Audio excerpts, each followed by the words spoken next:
Coucou la famille, j'espère que vous allez bien. De mon côté, ça va super bien. Je vous retrouve dans cette vidéo pour vous parler de comment accéder à la formation professionnelle ici au Canada.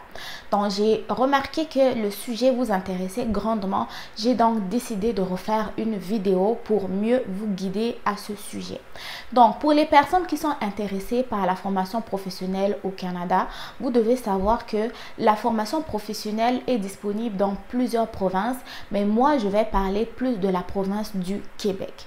Dans la province du Québec, on note plus de 96 centres de formation professionnelle repartis un peu partout dans le pays. Donc, pour les personnes qui aiment vivre dans la grande ville, vous pouvez trouver des centres professionnels dans les grandes villes. Et pour les personnes qui aiment vivre dans les régions, vous allez également trouver des centres professionnels qui sont dans les régions. Maintenant, vous devez noter qu'il y a certaines formations qui sont disponibles uniquement dans des centres de formation professionnelle qui sont plus situés en région. Parmi ces formations, vous pouvez retrouver des formations telles que des formations de dynamiteur, des formations de minier, extraction de minerais et autres. Okay? Parce que c'est dans les régions un peu plus éloignées des grandes villes du Québec que vont se trouver des mines. Donc, les centres de formation professionnelle qui vont offrir ces formations-là vont se retrouver un peu au même endroit que les mines. Je ne dis pas que c'est vraiment dans la même zone, mais c'est dans les mêmes régions. Maintenant, pour quelqu'un qui veut s'inscrire en formation professionnelle, qu'est-ce qu'il doit savoir au niveau des préalables d'admission? Les préalables d'admission, c'est les conditions que tu dois avoir accomplies avant de pouvoir demander une offre d'admission dans un centre de formation professionnelle. Je vais appeler ça des prérequis. Donc, pour la formation professionnelle, sache que il faut que tu aies un niveau de compétence de la langue française qui se situe à 1B ou bien à C1 ou C2, B2, tout dépendamment une fois de plus du centre de formation professionnelle. En gros, ça veut dire quoi? Ça veut dire que ce n'est pas tous les centres de formation professionnelle qui vont exiger le même niveau de connaissance en français. Ensuite de ça, il faut avoir au moins un niveau secondaire.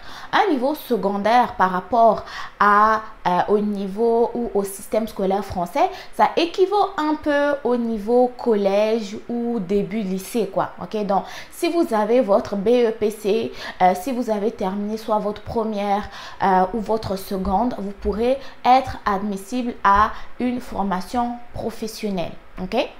Donc, pour les personnes qui ont suivi des études littéraires, sachez qu'il n'y aura pas de problème lorsque vous allez vouloir intégrer une formation professionnelle parce que ça va être des nouveaux acquis et la formation vous prépare pour l'entrée, en fait le marché du travail.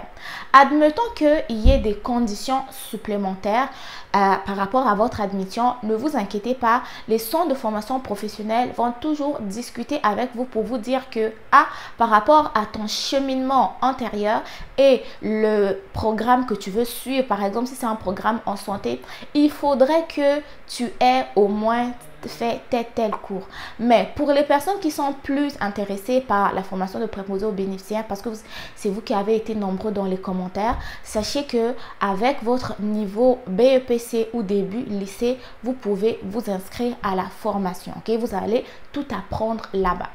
Maintenant, pour ceux qui ont l'intention de s'inscrire dans d'autres formations, par exemple, soins infirmiers au niveau professionnel, donc pour devenir infirmière auxiliaire, sachez que vous devez lire les conditions d'admission par rapport au centre de formation professionnelle dans lequel vous voulez vous inscrire. Okay? Donc, chaque centre de formation a ses conditions à lui. Ensuite, si vous vous demandez, mais comment est-ce que je vais procéder une fois que je connais mon programme d'études, une fois que je connais mon centre de formation professionnelle, qu'est-ce que je dois faire en fait? Pardon.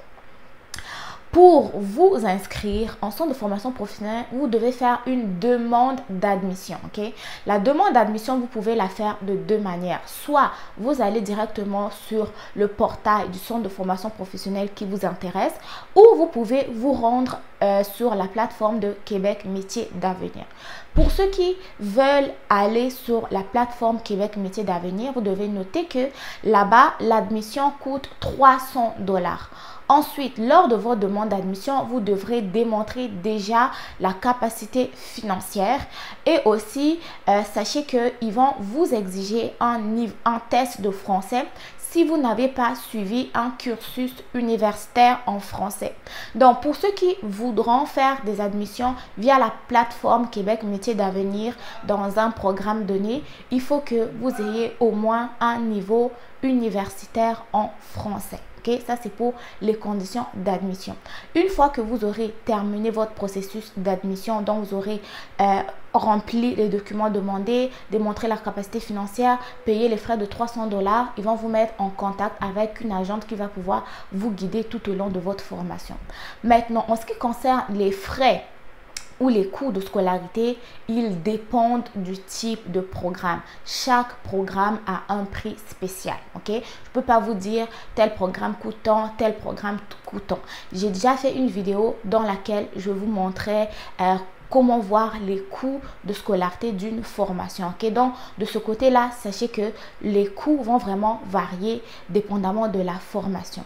En ce qui concerne les dates de début de programme, sachez que les formations professionnelles sont toujours en continu tout au long de l'année. Il n'y a pas de date limite d'admission. Tout dépendamment, une fois de plus, de la formation que vous allez choisir et du centre de formation professionnelle que vous allez choisir, vous allez regarder quelles sont les dates de début disponibles parce que les admissions sont toujours continues tout au long de l'année. Si vous vous rendez compte que votre programme n'est pas disponible dans tel centre de formation professionnelle, vous pourrez le retrouver disponible dans un centre de formation professionnelle. Donc, prenez vraiment tout le temps nécessaire de mieux préparer votre projet d'avance. Donc, si vous vous demandez comment faire une admission dans un centre de formation professionnelle, j'ai déjà fait la vidéo, je vais l'épingler là en haut. Si vous vous demandez comment regarder ou comment évaluer les coûts d'une formation professionnelle, je vais aussi épingler la vidéo juste en haut. Pour le reste, si vous avez des questions, passez dans les commentaires et des suggestions également. N'oubliez pas de liker et de partager la vidéo. Prenez soin de vous. Bye bye.